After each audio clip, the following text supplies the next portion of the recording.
अस्सलाम वालेकुम dear students. आज के वीडियो लेक्चर में हम नया यूनिट स्टार्ट करने जा रहे हैं that is based on kinetic theory of gases. तो पहले हम काइनेटिक थ्योरी को ही डिस्कस करेंगे कि वो क्या कहती है। काइनेटिक थ्योरी ऑफ गैसेस, इसके बहुत सारे पोस्टुलेट्स हैं। जैसे पहला पोस्टुलेट ये है कि जो गैस है वो बहुत सारे मॉलिक्यूल्स का बना होता है, consist of a very large number of molecules. उन मॉलिक्यूल्स को ट्रीट किया जाता है इस थ्योरी में एज हार्ड इलास्टिक स्फीयर्स, या हार्ड की जगह अगर हम लिखेंगे परफेक्टली इलास्टिक स्फीयर्स, तो ये जो परफेक्टली इलास्टिक स्फीयर्स होंगे सेम गैस के लिए इनका नेचर सेम होगा और डिफरेंट गैसेस के लिए डिफरेंट। और जो ये मॉलिक्यूल्स गैस में होते हैं they are in random motion, they are continuously in random motion, और इनकी वेलोसिटी कुछ भी हो सकती है greater than zero. Any value of velocity they can have greater than zero. जो साइज़ है गैस मॉलिक्यूल्स का, जो अपना साइज़ है वो बहुत कम होता है as compared to the volume occupied by the gas, या as compare to the distance between the molecule. यानी कि मान लीजिए आपके पास ये बहुत सारे मॉलिक्यूल्स हैं, गैस मॉलिक्यूल्स, तो इनका जो अपना साइज़ है, मॉलिक्यूल का अपना साइज़, वो इस डिस्टेंस से बहुत कम है, दैट्स नेग्लिजिबल। यानी कि जो मॉलिक्यूल्स ऑफ गैस का वॉल्यूम होगा वो गैस के वॉल्यूम से बहुत कम होगा। Volume of molecules is negligible as compare to volume of gas. Volume of gas के हिसाब से मॉलिक्यूल्स का वॉल्यूम बहुत कम होगा, क्योंकि मॉलिक्यूल्स का हम जो साइज है वो नेग्लिजिबल लिया जाता है इस थ्योरी में। नेक्स्ट पॉइंट जो है, कोई भी फोर्स ऑफ अट्रैक्शन या रिपल्शन हम इस थ्योरी में कंसिडर नहीं करते हैं बिटवीन मॉलिक्यूल्स, हाँ except during collision. No force of interaction या अट्रैक्शन या रिपल्शन बिटवीन मॉलिक्यूल्स, ठीक है। तो इसकी वजह से कोई पोटेंशियल एनर्जी वाली टर्म भी इसमें नहीं आएगी। जो कोलिजन्स हो रहे हैं मॉलिक्यूल्स के वॉल्स के साथ, those are taken as perfectly elastic. Collisions are perfectly elastic, यानी कि नो लॉस ऑफ, कोई काइनेटिक एनर्जी का लॉस नहीं होता है। यहाँ पे जो गैस की डेंसिटी है उसको भी ट्रीट किया जाता है इस थ्योरी में एज यूनिफॉर्म डेंसिटी। इसी तरह से जो डिस्टेंस है बिटवीन, या जो पाथ होगी, मतलब दो कोलिजन्स जो हो रहे हैं, दो कोलिजन सक्सेसिव, मान लीजिए पहला कोलिजन और दूसरा कोलिजन, इनके दौरान जो मॉलिक्यूल जिस रास्ते पे चलेगा उसको ट्रीट किया जाता है, यानी कि ये एज्यूम किया जाता है कि that it travels on a straight path, और इन डिस्टेंसेस का, यानी कि डिस्टेंस जो मॉलिक्यूल्स कवर कर रहे हैं बिटवीन कोलिजन्स, उनका जब हम एवरेज निकालते हैं, that average distance is called as mean free path. That average distance is called as mean free path, यानी कि बिटवीन द कोलिजन्स जो डिस्टेंस कवर हो रही है स्ट्रेट लाइंस पे, उनका एवरेज निकाल रहे हैं हम, that average distance is called as mean free path. और जो कोलिजन प्रोसेस है, यानी कि कोलिजन होने में जो टाइम, जो कोलिजन का अपना टाइम है, जितनी देर के लिए कोलिजन रहता है, वो टाइम बहुत कम होता है as compare to the time between the collisions. जो कोलिजन सक्सेसिव कोलिजन्स के बीच में जो टाइम रहता है वो बहुत ज़्यादा होता है as compare to the time जितनी देर के लिए कोलिजन रहता है, दैट टाइम इज नेग्लिजिबल। तो these are different postulates of kinetic theory of gases. तो बेस्ड ऑन काइनेटिक थ्योरी हम निकाल सकते हैं कि जो मान लीजिए आपके पास कंटेनर है, तो इसमें आपने गैस रखा, तो गैस मॉलिक्यूल्स जो वॉल्स ऑफ कंटेनर पे प्रेशर एग्जर्ट करेंगे, उसका एक्सप्रेशन हम निकाल सकते हैं using kinetic theory of gases. तो प्रेशर का रीज़न जो है वो है क्या, कि जो गैस मॉलिक्यूल्स हैं those are continuously in random motion, ठीक है, continuously colliding with the walls of the container, continuously transferring momentum to the walls of container, and that is the reason for the pressure of a gas। तो इसको हम जो gas का जो pressure है उसके फॉर्मूला को हम डिराइव करेंगे। लेट्स एज्यूम कि हमारे पास एक गैस होगा, वो क्यूब में भरा है, एक कंटेनर में भरा है या वेसल में, जो कि क्यूबिकल इन शेप है। Suppose this is x axis, this is z axis, and this is y axis। ये पेज के अंदर जा रही है परपेंडिकुलर इनवर्ट्स ऐसे, ठीक है। इस X Y Z coordinate system में हम एक क्यूब ले रहे हैं, क्यूब ले रहे हैं like this.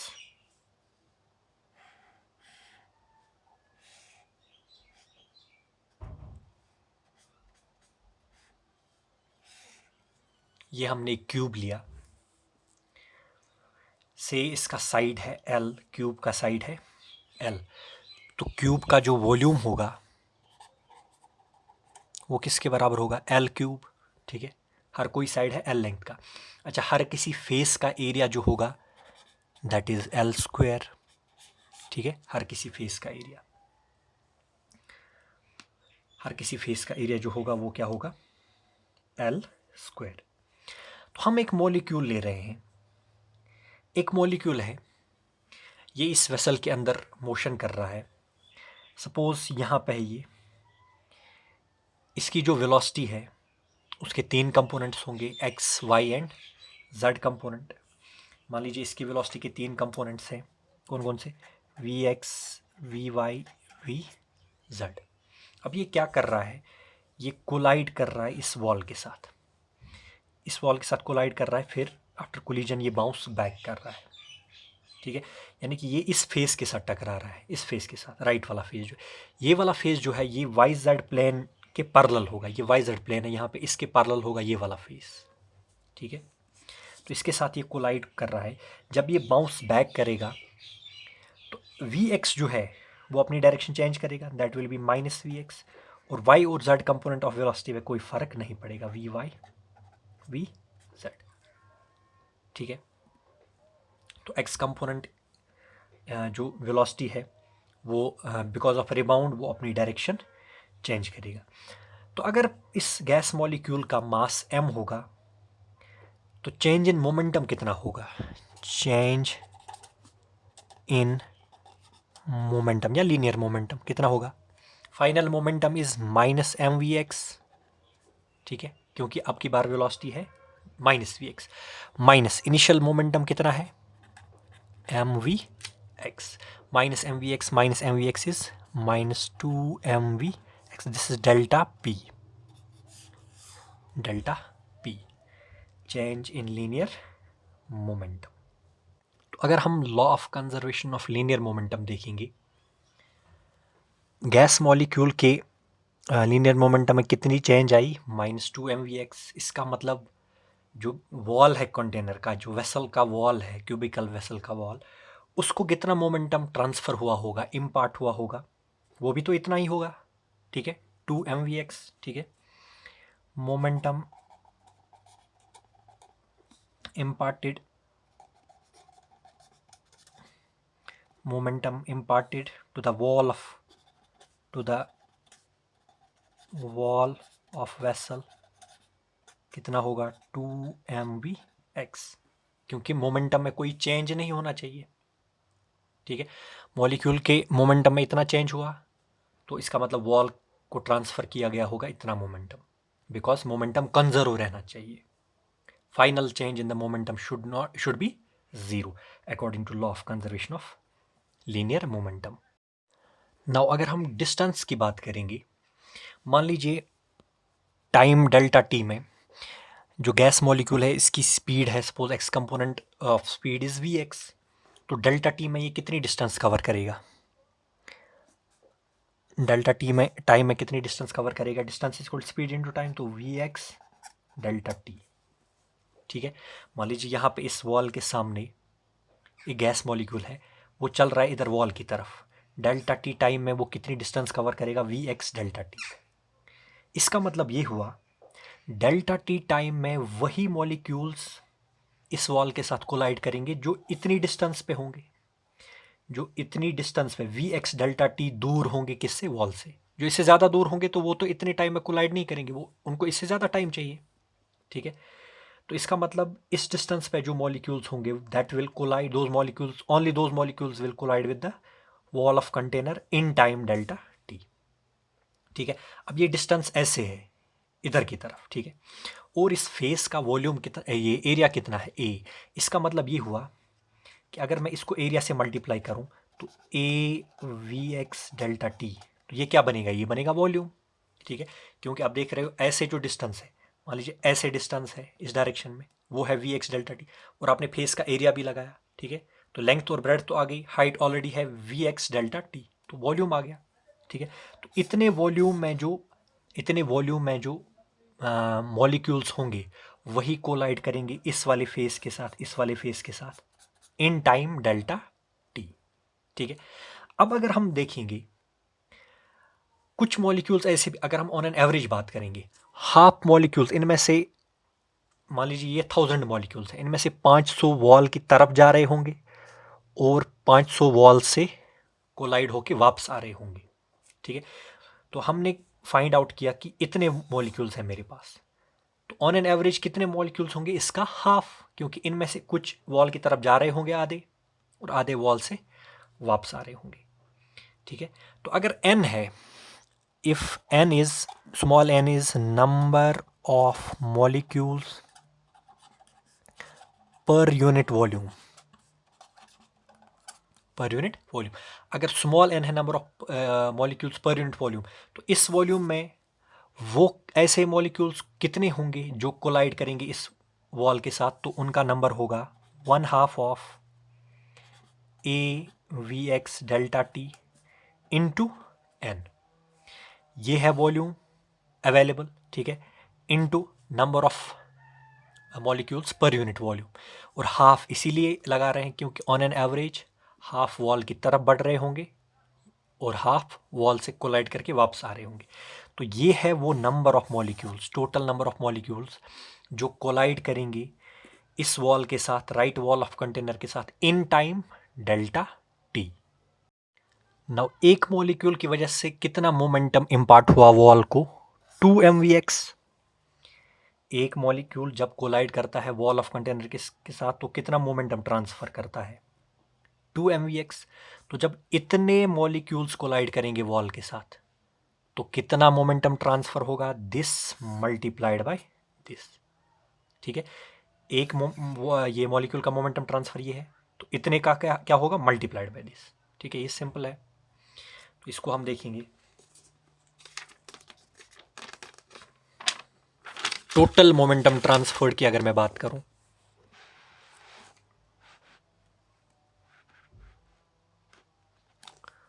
Total momentum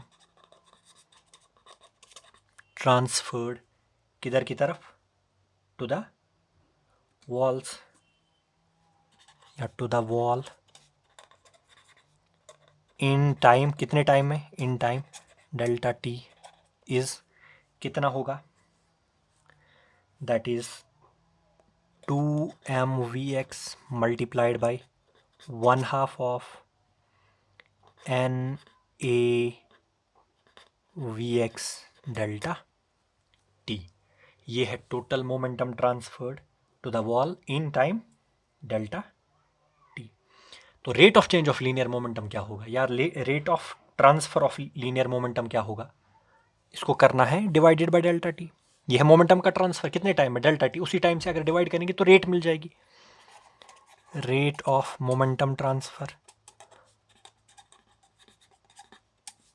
is equal to, तो इसको जब डिवाइड करेंगे डेल्टा टी कैंसिल हो जाएगा, 2 कैंसिल हो जाएगा, तो हमें मिल जाएगा M V X square, V X into V X is V X square, 2 cancel हो जाएगा, ठीक है, ये नेक्स्ट स्टेप में है, ठीक है, तो आएगा M V X square N A, M V X square N A. ना फोर्स किसके बराबर होता है according to Newton second law of motion? Kinetic theory क्या कहते हैं कि ये जो मॉलिक्यूल्स हैं ये ओबे करते हैं न्यूटन लॉज ऑफ मोशन, ठीक है, तो Newton second law of motion क्या कहता है कि फोर्स बराबर होता है रेट ऑफ मोमेंटम ट्रांसफर, ठीक है, तो यही बराबर है किसके, फोर्स के बराबर, और फोर्स जो प्रेशर होता है दैट इज व्हाट, फोर्स पर यूनिट एरिया, तो प्रेशर होगा F डिवाइडेड बाई ए, तो किसके बराबर होगा M V X square N A divided by A cancel हो जाएगा, तो प्रेशर का वैल्यू आ जाएगा M V X square N, M V X square N. Now एक और इंपॉर्टेंट पॉइंट कि जो गैस मॉलिक्यूल्स हैं, हमने यहाँ पे एक्स कंपोनेंट ऑफ वेलोसिटी क्या लिया, वी एक्स, ठीक है, अब ये ज़रूरी नहीं है कि हर किसी गैस मॉलिक्यूल की एक्स कंपोनेंट ऑफ वेलोसिटी का वैल्यू होगा वी एक्स, किसी का कम भी हो सकता है, किसी का ज़्यादा भी हो सकता है, इसीलिए हम इस फॉर्मूला में एवरेज लेंगे, तो प्रेशर के फॉर्मूला में बाहर आएगा एम वी एक्स स्क्वायर का एवरेज, ठीक है, इंटू एन, ठीक है।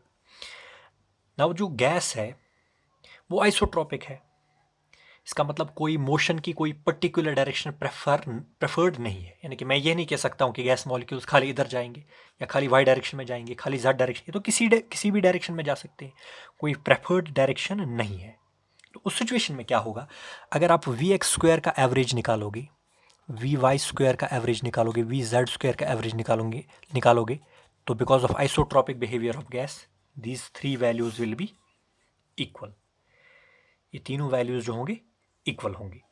तो अब जो फाइनल गैस का ये प्रेशर ऑफ गैस का फॉर्मूला आ जाएगा, उसमें तो ये इनका एवरेज आ जाएगा, ठीक है, तो प्रेशर किसके बराबर आ जाएगा, एवरेज इनका क्या होगा, ये देखिए पहले एम आएगा,